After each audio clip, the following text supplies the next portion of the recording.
बाबा, लग्न होणार आहे हिचं. 2-3 टिप्स द्यायला.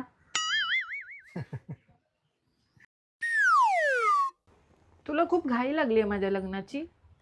या बेडवर मी झोपेन ना मग.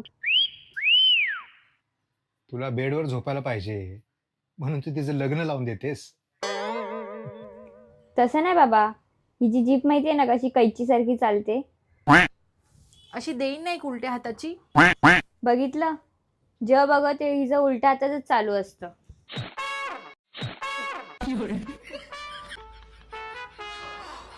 बाबाला तिच्या नाही तुझ्या लग्नाचं टेन्शन असेल. बोलला चोमडा बोलला. अशी देईन ना उलट्या हाताची.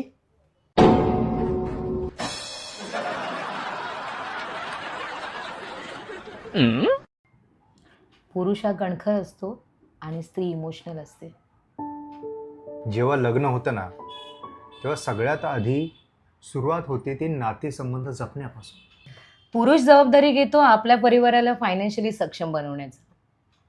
आणि स्त्री जबाबदारी घेते घर, शेजारी पाजारी, नातेवाईक, नवऱ्याचे, आपले मित्रमैत्रिणी यांच्यामध्ये आपलेपणा जपण्याची.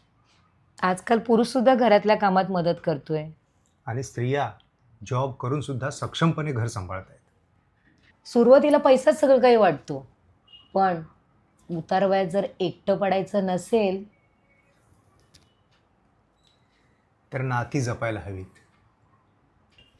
हा, नाहीतर लग्नानंतर पण उलट्या हाताची देईन बोलू नकोस.